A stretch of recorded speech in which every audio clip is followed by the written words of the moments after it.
Kako pa gledaš na poroko kot poročen moški? Kaj je nek tak elevator pitch za poroko v današnjih časih? Ja, jaz včasih klijente hecam, ženske. Se rekel, a ste mu fej zamerila? Me on pogleda. Se rekel, da vas še ni zaprosil. A ne, recimo par 10 let skupaj, ne? Pa še nisem srečal ženske, ki bi rekla, velikih reče, zdaj je že prepozno. Zdaj bi rekla ne. Ja, ne, celo tako, ja. Ampak sem pa z njim, ali kaj? Ne, mislim pa, zdaj ta poroka ne bi bila, zdaj bi bila ta poroka, ne vem, predvsem breme, ohcet pa vse neka to. Nuja, ja, okay. Ampak, poroka kot, kot neka, a ti bi rad z mano bil? Ti si mene zaprosil, sej pol tudi, če greš ta eno sredo pod eno hruško, pa se tam poročita, ne? Ja. A ti bi z mano bil? A ti bi kljub temu, kaj vse si zdaj ob meni spoznal, pa si poznal moje domače, pa moje napake in ti bi še kar z mano bil. Wow, to je pa za naš avtonomni živčni sistem. Totalna pomiritev ali pa navdušenje. Ali pa, ni realen je tako, ampak on bi še kar z mano, in ona kljub temu, kakšne neumnosti sem v preteklosti naredil, zaprosil, ona je rekla da. Jaz ta moment se mi zdi izjemen.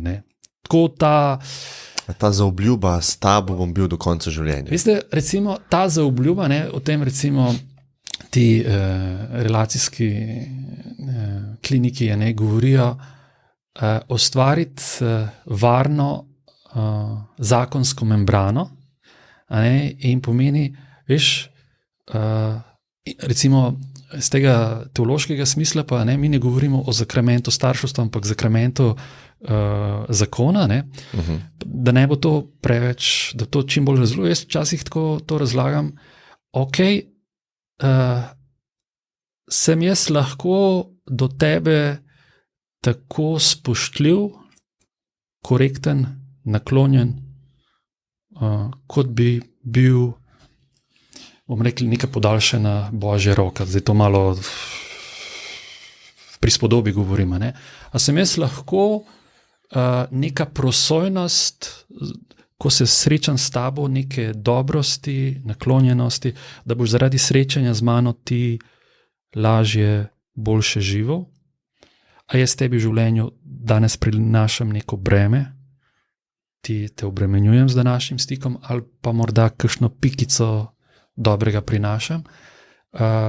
S tem, da pri zakonskem, mislim pri možu, pri ženi pa pomeni to ne enkrat na teden pol ure ali pa 3 ure se srečamo na pijači, ampak je pa vsak dan. Tako da to je iz tega psihološkega vidika izjemna stvar. In se tudi zakonci, ki recimo ljudje, ki živijo so v primarni družini ali pa kasneje živijo v nekih prijetnejših odnosih, so tudi zdravstveno čvrstejši ali pa to. Jaz sem zelo naklonjen poroki. Je pa res v Sloveniji ena stvar. Veste, kakih 40 let nazaj je v Sloveniji bilo veliko takih rahlo nesvobodnih porok. Ker je bil otrok na poti, pankrta pa ne bomo imeli. In veste, potem se kao nek refleks, lahko nezavedni refleks tudi zgodi v mlajših generacijah, mi pa ne bomo na ta način. In dejansko včasih, recimo meni je bilo zanimivo za eno profesorico z Virginije se pogovarjati, sta bila z možem profesorjem tle pri nas na obisku v Sloveniji in sta rekla, pri nas veliko študentov skupaj živijo, tako. Pa ona reče, pa se poročijo. Sem rekel, veste, pri nas, če nekdo 5, 6, 7 let skupaj živi, pa se ne poroči, potem se ponavadi ne poroči.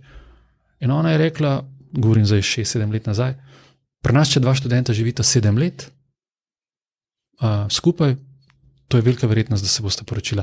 Tudi, veste, to je pa zdaj ta makrosistem, koliko smo mi zdaj, koliko je družba, koliko je to ena družbena norma, ki je sprejemljiva, koliko smo ji naklonjeni ali pa ne naklonjeni.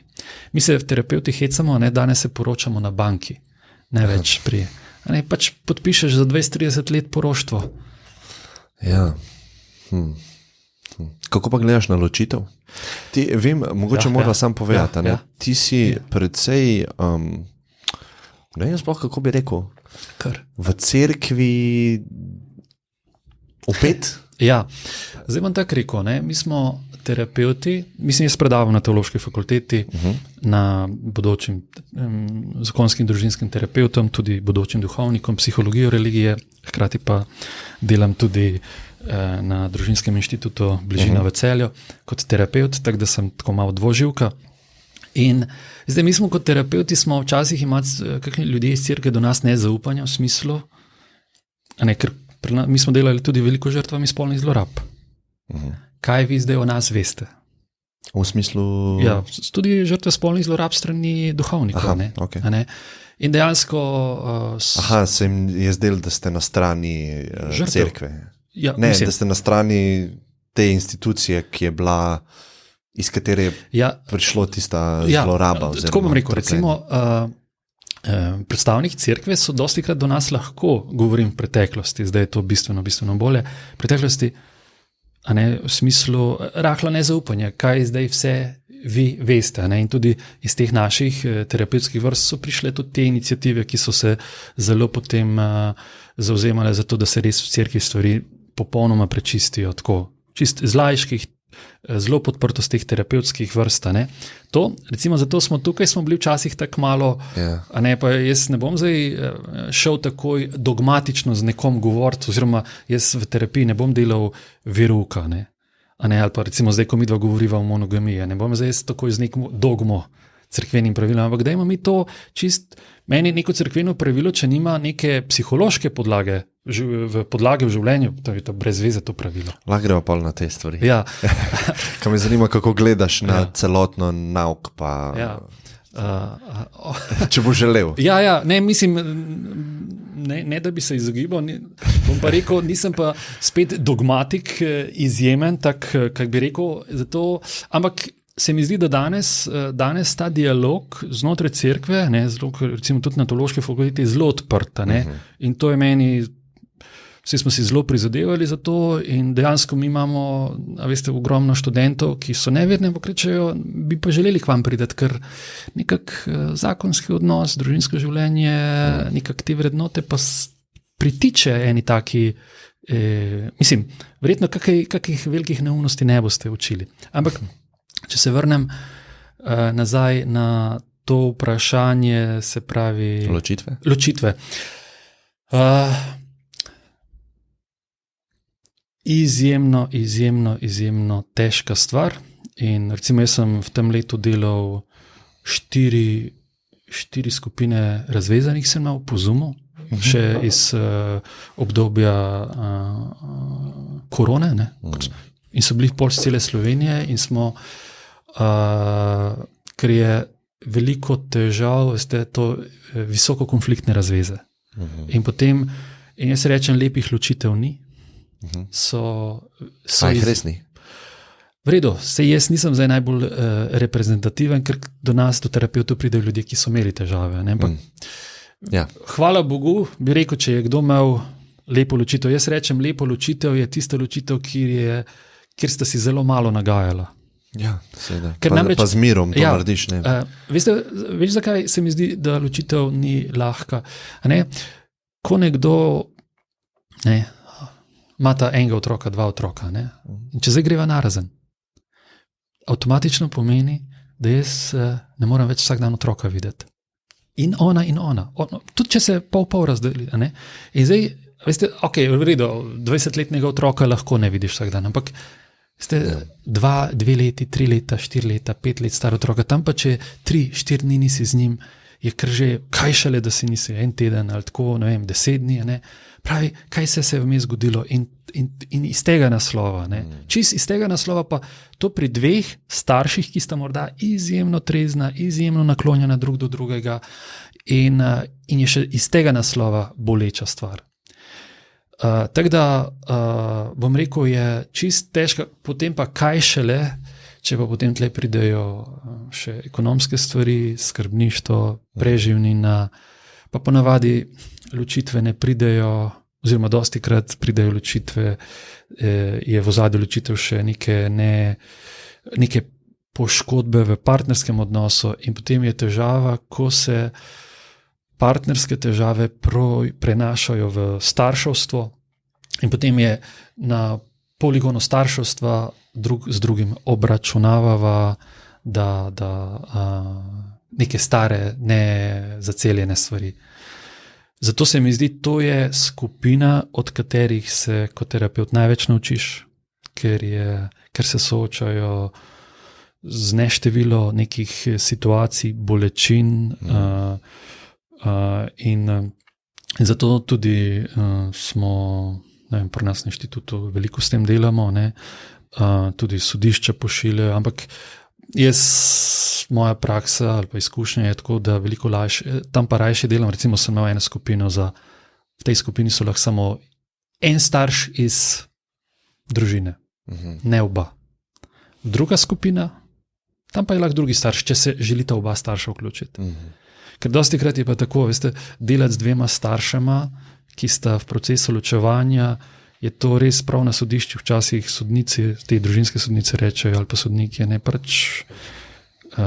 gledajte, videli ste še starša še naprej, a se lahko vi začnete trezno pogovarjati in prav usmerijo ali na mediacijo, ali na terapijo, da se usposobite za korektno komuniciranje.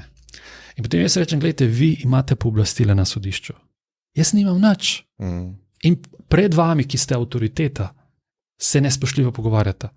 Kaj šele pri meni, ko nimam nobenih... Ja, pa z zaprtimi, ki se morata sama zmeniti. Ja, to je pa s tem, da dosti krat je potem ni interes toliko, da se nekaj zmeniti, ampak tle je zdaj priložnost, da te bom jaz, če drugega ne, vsej maščeval, se prizadev te do konca razvrednotu, seveda, in je... To, recimo, jaz individualno z njimi delam, skupinsko, vidim, da je zelo skupinsko, zelo fajn, in je potem to delo kot neko vrste mehčanje stališč. V smislu, a lahko damo otroka v ospredje. In to pa je, mislim, super je, če to pri obeh starših je prisotno. Ja, nek višji skupni cilj se najde, lahko. Ampak tam, kjer dva zakonca dva starša, najdete ta višji skupni cilj. Ali pa ste ga sposobni najti. Vse tisti ponavadi tudi naraze ne grejo. Oziroma, tako.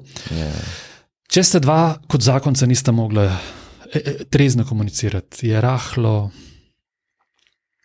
težko pričakovati, da boste pa kot starša super komunicirala.